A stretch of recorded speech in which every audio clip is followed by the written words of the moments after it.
did you know the average gamer now spends more time deciding what to play than actually playing? Okay, I made that up. But seriously, with more handheld gaming devices than hot dogs at a baseball game, making a choice is tough. Remember when a Game Boy was just a Game Boy? Now we've got Steam Decks, powerful enough to run Crysis. But let's be honest, almost any potato can these days, and foldable phones doubling as a Nintendo DS. It's enough to make you long for the days of cartridges and AA batteries. Take the Legion Go.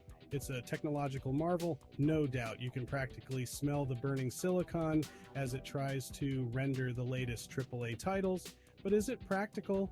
Lugging that thing around is like carrying a newborn baby, except the baby doesn't need constant charging and occasionally crashes. Don't even get me started on trying to fit it in your pocket. Then there's Nintendo, the reigning champ of handheld gaming. They've perfected the art of repackaging nostalgia and selling it back to us with a smile, and we eat it up every single time. Who can resist the allure of a new Pokemon game on a special edition Pikachu-themed Switch Lite? Not me, that's for sure. But even Nintendo's charm can't hide the fact that their handheld strategy is getting a little out of hand. Seriously, how many different versions of the 3DS did they release? It's like they're trying to create a handheld console for every possible niche demographic. There's the Switch Lite, the Switch successor on the horizon, and don't forget about the upcoming Virtual Boy 2 Electric Boogaloo. I'm kidding, of course. Or am I? And let's not forget about the quirky contenders, the underdogs of the handheld gaming world. Remember the Playdate? That tiny yellow square with a crank? It's like something a hipster engineer designed after a particularly potent espresso. Or the Analog Pocket, a love letter to retro gaming that's more expensive on eBay than a used car. These devices may not have the raw power of their bigger siblings, but they offer something different, a sense of whimsy, a dash of nostalgia, or maybe just the sheer joy of using a crank to control a video game.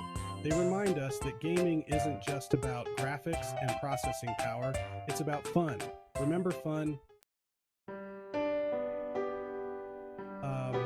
Section 4. Confessions of a Gadget-Addled Gamer. Full disclosure. I'm part of the problem. I'm the guy who owns every handheld console released in the last decade, even the ones that flopped harder than a souped-up BBC on Viagra.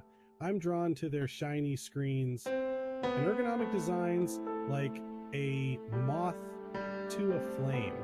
My backlog of unplayed games is longer than Tolstoy's War and Peace, yet I still find myself browsing online stores, credit card at the ready, whenever a new handheld device is announced. It's an addiction, I tell you, but hey, at least I'm supporting the industry, right? Section 5. The future of handheld is a crapshoot, and that's exciting. So what does the future hold for handheld gaming? Who knows? Maybe we'll all be playing games on our smartwatches soon, or maybe virtual reality will finally live up to its hype and we'll be battling dragons in our living rooms. Or maybe, just maybe, pigeons will evolve opposable thumbs and develop a taste for angry birds. Anyone remember when that was popular? The only certainty is that the handheld gaming landscape will continue to evolve, surprise, and maybe even occasionally baffle us. And you know what? That's what makes it so exciting. Now, if you'll excuse me, I need to go charge my Switch Lite.